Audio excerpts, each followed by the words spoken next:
umpemukiye narakwiyeretse nta mbere kirimo aho wanyuze ushaka kwigendera wahasize ibikomere byinshi cyane nabuze umuganga wahamvura hari hasobetse umutima wawe uwo nahoraga nita ingenzi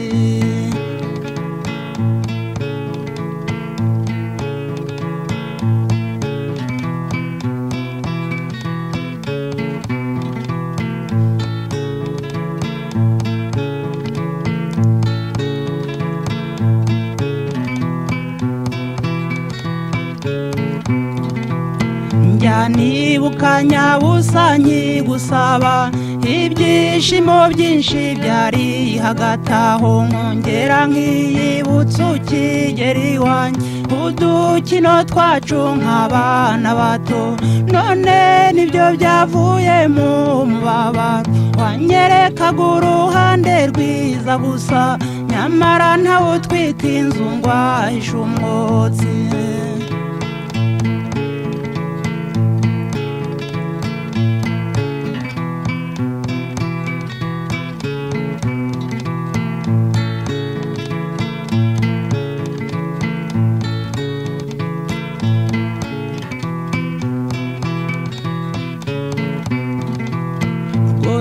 nta kintu kijya kimbabaza nko kumva wanyuze bose bavuga ngo dore umugabo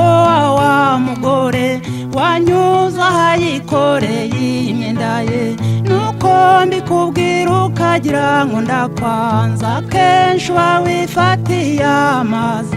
kandi ubwo beba bayiriwe imuhira heruka umugongo mu mwaka ushize ushaka uragwira rwose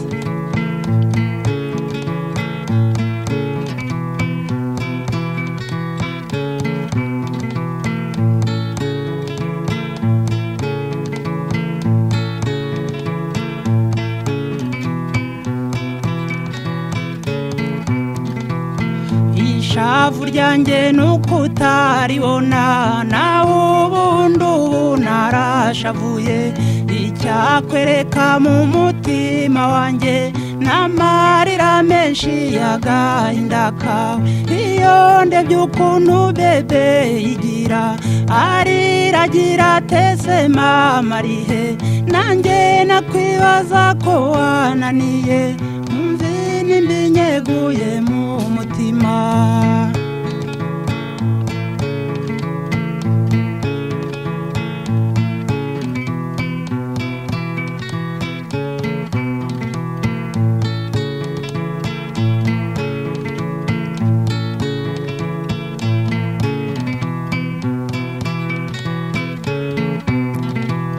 muvandimwe wanjye jya ukunda ugukunda ntukamuhemukire ndabigusabye mujye inama mwungura urugo rwanyu muhaba n'abanyu uburere bwiza nibo dutezeho uru Rwanda rw'ejo byose tubikesha mwebwe mutubyara bityo maze mubyarire igihugu